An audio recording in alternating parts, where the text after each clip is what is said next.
अस्सलाम वालेकुम व्यूअर्स, मैं हूं सनाउल्लाह मलिक और आप देख रहे हैं मेरा YouTube channel. Pakistan hard country के बुक रिव्यू के पार्ट 2 के साथ आपकी खिदमत में हाजिर। पार्ट 1 में हमने कुछ इंटरनल फैक्टर्स डिस्कस किए थे और हमने कहा था कि पार्ट 2 में कुछ एक्सटर्नल फैक्टर्स हम देखेंगे, लेकिन अभी कुछ इंटरनल ऐसे स्ट्रक्चर्स हैं जिनको डिस्कस किए बगैर एनाटोल लीवन शायद हमें एक्सटर्नल के तरफ जाने ना देते। सो 3 ऐसे स्ट्रक्चर्स हम डिस्कस करेंगे। पाकिस्तानी पॉलिटिक्स में रोल ऑफ रिलीजन कितना है, जस्टिस का सिस्टम अकॉर्डिंग टू एनाटोल लीवन कहाँ खड़ा है, क्या कस्टमरी लॉज पाकिस्तानी सोसाइटी को कैप्चर कर रहे हैं या फेडरल और शरिया लॉज, और तीसरा इंपॉर्टेंट है कि रोल ऑफ मिलिट्री कितना ज्यादा अहम है। जैसा कि एनाटोल लीवन ने कहा था कि वाटर जो है उसको हम H2O से डिफाइन करते हैं, इसी तरह से पाकिस्तानी पॉलिटिक्स जो है उसको हम 2 अल्फाबेट से डिफाइन करते हैं, PK से आपको जो है आमिर खान की मूवी याद आती है, लेकिन इस PK से मुराद है पैटर्नेज एंड किनशिप। ये तो ड्राइविंग फोर्स है ना आपकी पॉलिटिक्स की। जो इंपॉर्टेंट दूसरा स्ट्रक्चर है जिसको हमने डिस्कस करना है वो है रिलीजन। रोल ऑफ रिलीजन हमारी पॉलिटिक्स में कितना है। एनाटोल लीवन कहते हैं कि डेफिनेटली पाकिस्तान एक आइडियोलॉजिकल स्टेट है, 2 नेशन थ्योरी के ऊपर बना है। मुस्लिम्स जो है उनको अपना एक सॉवरन कंट्री लेना था जिसमें वो अपनी पावर को एक्सरसाइज कर पाते, अपनी डेस्टिनी को मैनिफेस्ट कर पाते, अपनी रिलीजियस प्रैक्टिसेस को आज़ादी से कर पाते। So it is based on Islamic ideology. Modern state है, नेशन स्टेट है, इस्लामिक आइडियोलॉजी के ऊपर बना है। तो फिर यह भी होना चाहिए था कि जिस तरह ईरान में 1979 में खुमैनी रेवोल्यूशन लेके आए, इस्लामिक शरिया लॉज जो थे इंप्लीमेंट हो गए। लेकिन पाकिस्तान की जो पॉलिटी है वहां पे क्या है, रिलीजियस पॉलिटिकल पार्टीज कभी भी इलेक्शन में अच्छा परफॉर्म नहीं करती, और ये हकीकत है। और ये अगेन एक बड़ा पैराडॉक्स है कि एक नेशन जो कि इस्लाम के नाम के ऊपर बना है, वो उसमें रिलीजियस पॉलिटिकल पार्टीज कभी भी पावर में नहीं आई। सो ये एक पैराडॉक्स है जो पाकिस्तान के वो जानूस फेस होने के बारे में जो है वो सही साबित करता है। सो पाकिस्तान जो है वहां पे रिलीजियस पॉलिटिकल पार्टीज, चाहे जमात इस्लामी हो, JUI हो, कहीं अपने कुछ इलाकों में तो वो परफॉर्म करती हैं, लेकिन कभी भी वो नेशनल पूरी सतह के ऊपर वो डोमिनेट नहीं कर पाए। दूसरा इंपॉर्टेंट जो एनाटोल लीवन कहते हैं वो ये है कि यहाँ पे पर्सनैलिटीज जरूर, जो लीडर्स थे वो जरूर इस्लाम से इंस्पायर रहे हैं। जैसे जुल्फकार अली भुट्टो, वो नेचुरली तो सेक्युलर थे, लेकिन 1973 का कॉन्स्टिट्यूशन देख लें, और उसके अलावा वो खुद को एक ऐसा फिगर कहते थे जो कि मिस्टिक्स से, सूफी से बहुत ज़्यादा इंस्पायर्ड फिगर है, ठीक है। और आज भी सिंध में जो उनका जहाँ पे वो दफन है, वहाँ पे आपको एक श्राइन का जो है वो सारी एसेंस नहीं मिलता। ऐसा ही है, ये श्राइन का कल्चर जो है पूरे पाकिस्तान में बहुत ज़्यादा है, और ये एक रिलीजन का ये इंटरलिंक होता है इसके साथ। इसमें वो कहते हैं कि जो पीर फैमिलीज हैं, पीर फैमिलीज जो हैं उनका रोल पॉलिटिक्स में बहुत ज़्यादा है। जैसे आप अभी फॉरेन मिनिस्टर हैं आपके शाह महमूद कुरैशी, इसी तरह से पिछली गवर्नमेंट में यूसुफ रज़ा गिलानी, मखदूम अमीन फ़हीम, और जितने मखदूम हैं ये सारे के सारे पॉलिटिक्स में इम्पॉर्टेंट रोल इनका रहा है, ठीक है। एनाटोल लीवन ने ये कहा है कि और पीर पगार और सिंध में, जनूबी पंजाब में, तो रूरल एरियाज़ में यहाँ पे पीर फैमिलीज की जो है वो डोमिनेशन होती है। लेकिन एक जो मेन थीसिस है वो ये है कि जो रिलीजियसली इंस्पायर्ड पॉलिटिकल पार्टीज हैं वो पावर में नहीं आई। दूसरी इंपॉर्टेंट जो पैराडॉक्स है वो ये है कि पाकिस्तानी अवाम अपनी GDP का 5% चैरिटी देते हैं, ये कहते हैं एनाटोल लीवन, लेकिन टैक्सेस नहीं देते, टैक्स एवेजन करते हैं। आपको FBR बताता है कि जी 2.5 मिलियन के करीब आपके जो हैं वो टैक्स फाइलर्स हैं। सो टैक्स एवेजन हो रही है, लैक ऑफ ट्रस्ट है स्टेट के ऊपर, लेकिन चूंकि रिलीजन का इन्फ्लुएंस है तो चैरिटी देते हैं, ज़कात देते हैं।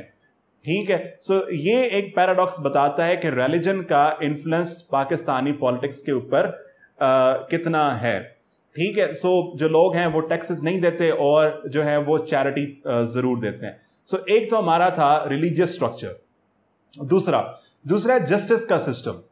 अब इसमें अगेन पैराडॉक्स है, जो फेडरल और शरिया लॉज हैं दे आर रिटन कोड्स जिनके ऊपर पाकिस्तान का जो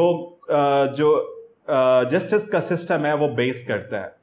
लेकिन कुछ कस्टमरी लॉज हैं, कुछ लोकल ट्राइबल लॉज हैं जो कि अनरिटन कोड्स हैं, और पैट्रियार्कल सोसाइटी में जहां पे मेल डोमिनेशन है वहां पे वो लॉज एप्लीकेबल हैं। और customary laws, again I mention this, customary laws बाज औकात फेडरल और शरिया लॉज से बियॉन्ड चले जाते हैं। जैसे सबसे बड़ा केस स्टडी आपको मिलता है ऑनर किलिंग का। प्यू की रिसर्च होती है 2013 में, ये इस किताब के लिखे जाने के 2 साल बाद, और उस रिसर्च में पाकिस्तानी अवाम से पूछा जाता है कि क्या ऑनर किलिंग सही है, होनी चाहिए, नहीं होनी चाहिए। 45% लोगों ने कहा था ये सही कदम है, ऑनर किलिंग होनी चाहिए। अब ऐसा क्यों है? इसी बुक में एनाटोल लीवन, और ये बड़े मजे की बात है, वॉल्श एक क्रिटिक है उसका रेफरेंस देते हैं। वॉल्श कहता है कि ये ब्रिटेन ने भी देखा था कि जो ये सब कॉन्टिनेंट के लोग हैं, इंडियन लोग जो हैं, इन्हें एक लफ्ज ड्राइव करता है, इनकी पर्सनैलिटी जो है वो एक लफ्ज ड्राइव करता है, उसे इज्जत का कॉन्सेप्ट कहते हैं। और इज्जत ज्यादातर जो है वो फीमेल के साथ जोड़ दी जाती है। और जब फीमेल कहीं बहुत सारे एरियाज में डिसीजन मेकिंग की तरफ चली जाती है, या वो पसंद की शादी हो या कुछ ऐसा वाली चीज हो, तो क्या कर दिया जाता है, उसकी ऑनर किलिंग की जाती है। और कभी आपने देखा है कि मर्द हजरात के साथ भी ऐसा हुआ हो? तो कारोकारी और ये सारे का जो कल्चर है ऑनर किलिंग, ये टार्निश करता है पाकिस्तान की इंटरनल स्ट्रक्चर को, इंटरनल जस्टिस सिस्टम को, जहां पे कस्टमरी लॉज, और उसमें वो कहते हैं कि रूरल पंजाब में पंचायत, आपने केसेस देखे नहीं है बहुत सारे पंचायत, और उसके अलावा आपको जो पठान के जो एरियाज हैं वहां पश्तून वाली का कॉन्सेप्ट। ठीक है, सो ये जो और ट्राइबल जो जिरगा का कॉन्सेप्ट है। सो लेकिन एक चीज है कि जब से केपी फाटा मर्जर हुआ, 25th अमेंडमेंट हुई, और फाटा के लोग जो थे वो मेन स्ट्रीम में आए, सुप्रीम कोर्ट को अब वो जो है परसू कर सकते हैं। सो इससे हमारा जस्टिस सिस्टम थोड़ा बेहतर जरूर होगा। लेकिन अभी भी कस्टमरी जो लॉज हैं, कस्टमरी जो रूल है, उसका रोल जस्टिस सिस्टम में बहुत ज्यादा है। इसी तरह से आपको पता चलता है 42,000 केसेस सुप्रीम कोर्ट में पेंडिंग होते हैं। सो जस्टिस सिस्टम जो है वो वीक है। क्यों? क्योंकि अगेन सोसाइटी स्ट्रांग है, स्टेट वीक है। सो ये दूसरा स्ट्रक्चर था जस्टिस सिस्टम। ठीक है, लेकिन अब जो हमने कहा कि बेहतरी की तरफ, तीसरा इंपॉर्टेंट स्ट्रक्चर है मिलिट्री। टेनिसन का कोट जो है बड़ा इंपॉर्टेंट है, men may come and men may go but I will go on forever। ये मिलिट्री के ऊपर है जी। इंसान आते हैं, चले जाते हैं, हम यहीं रहेंगे। ये मिलिट्री को सूट करता है। एनाटोल लीवन कहते हैं कि पाकिस्तान का, मैंने जितने इंस्टीट्यूशन देखे हैं उन सब में जो अगर कोई डिसिप्लिन इंस्टीट्यूशन मुझे मिला है तो वो मिलिट्री है। और फाइनेंशियल रिसोर्सेज जो हैं वो क्योंकि बहुत ज़्यादा इनके पास होते हैं, और अभी जो बजट है 2020 और 2021 का 1.289 ट्रिलियन रुपी जो है वो डिफेंस का बजट है। सो आर्मी जो है उनकी से पॉलिटिक्स में रहती है। और हसन अस्करी रिजवी ये लिखते हैं कि 1999 में जो नवाज शरीफ थे, उन जब पावर का क्राइसिस था, वाटर का क्राइसिस था, उन्होंने डेलिबरेटली आर्मी को एडमिनिस्ट्रेटिव रोल्स दिए थे। और उन एडमिनिस्ट्रेटिव रोल्स को आप जब सिविलियन गवर्नमेंट में इंटरफेयर करने देते हैं तो फिर कू डिटेया हो जाता है। और एक बात जो अनाटोली लीवन मिलिट्री के बारे में कहते हैं, और ये आप बिल्कुल इस बात से 100% एग्री करेंगे कि जब भी पाकिस्तान में कू डिटेया हुआ है, जब भी पाकिस्तान में मिलिट्री का रूल आया है, तो अवाम ने खुशियां मनाई हैं। उसके साथ साथ जुडिशरी ने साथ दिया है, जस्टिफाई किया गया था, तब ऐसा हुआ है। ठीक है, सो ये बात बड़ी ज़्यादा इंपॉर्टेंट है, वो चाहे 1999 का हो, ठीक है, एंड ऑल दैट।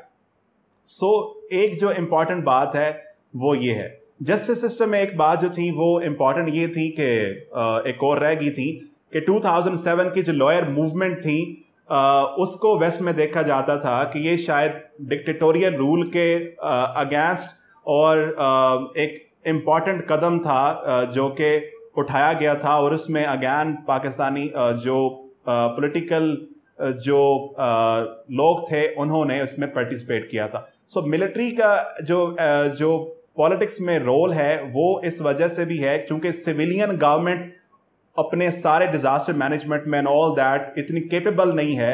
इस वजह से मिलिट्री का रोल जो है वो उसको आप डिस्कार्ड नहीं कर सकते। अगली इंपॉर्टेंट जो मिलिट्री, और ये आखिरी हमारी बात है, वो ये है कि अनाटोली लीवन कहते हैं कि जो tragic flaw of Pakistani military है वो है their obsession with Kashmir. Kashmir बनेगा पाकिस्तान, ये जो नारा है कि इसमें कश्मीर के साथ ऑब्सेशन शुरू के साथ ही रहा है, और इंडिया पाकिस्तान के रिलेशंस कभी भी अच्छे नहीं हो सकते जब तक कश्मीर का इशू हल नहीं होगा।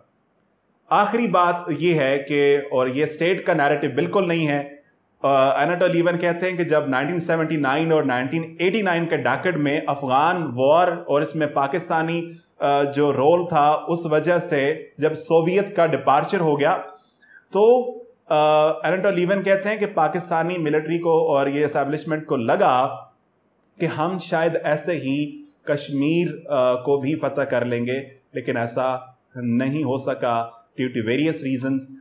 दोनों स्टेट जो हैं वो डिफेंस के ऊपर बहुत खर्च करते हैं। अब तो 5th जनरेशन वॉरफेयर है, प्रॉक्सी वॉर जो है उसके बाद भी चल रही है, साइबर वॉरफेयर जो है वो चल रही है। सो मिलिट्री जो है उसका रोल पॉलिटिक्स में उसको डिस्कार्ड नहीं किया जा सकता। सो ये 3 इंपॉर्टेंट स्ट्रक्चर्स थे जो कि पाकिस्तान की पॉलिटिक्स को डिफाइन करते हैं, और यही इस बुक की खासियत है कि अनाटोली लीवन ने रिसर्च के ऊपर ये किताब लिखी है।